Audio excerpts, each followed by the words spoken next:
O QG do presidente Jair Bolsonaro, gente, como o Kenzo apontou, como a gente disse ontem, o QG do presidente Jair Bolsonaro está apostando que a distância entre Lula e o presidente é menor. O QG Bolsonaro está vendo uma distância menor, fala que a coisa não... E veja só, né? Apesar do presidente dizer que a gente ganha no primeiro turno, se não tiver 60% dos votos tem algum problema, o QG, quem está dentro da campanha, trabalhando para o Bolsonaro, fala em distância menor, ou seja, dianteira de Lula, quase empate técnico. Veja, mesmo desmerecendo as pesquisas, eles não falam em dianteira.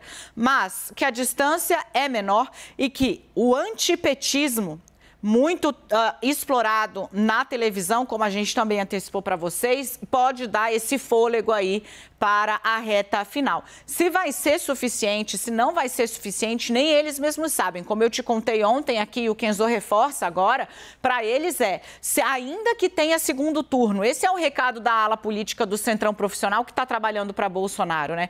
Ainda que tenha segundo turno, se no segundo turno a diferença for essa apontada pelos institutos, 8, 10 pontos, fica muito difícil engajar a tropa. Perde-se apoio político, porque, de novo, é inédita uma virada desse tamanho. Então, o QG de Bolsonaro segue falando que tem problemas, que as pesquisas mostram uma coisa que não é, mas a própria tropa profissional da política começa a fazer ressalvas do tipo, bastidor. Ontem, conversando com uma fonte do Centrão, ele me disse, olha, mas precisa ver se a abstenção não faz diferença. Porque, por exemplo, eu sei que no Amazonas o Lula está na frente. Apesar das pesquisas internas do Bolsonaro dizerem que lá o Bolsonaro está na frente. Eu sei, porque ele também tem candidaturas lá, tem interesses lá. Eu sei que lá no Amazonas o Lula está na frente. Mas o que dá a dianteira para o Lula no Amazonas é o voto do interior. Para você sair do interior do Amazonas para votar, muitas vezes você precisa pegar um barco, 2 barcos, leva muito tempo, demanda muito esforço. Então, qual é a tese?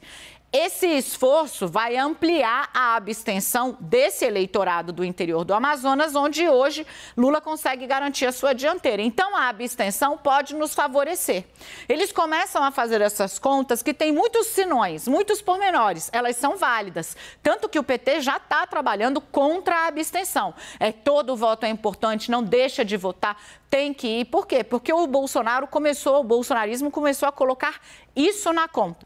Mas quando você você apura 4, 5 eleições, você percebe que quando o discurso começa a ter muitos, mas e se isso acontecer, e se aquilo acontecer, a gente chega num resultado tal, é porque aparentemente o retrato de perto já não está tão bom quanto antes.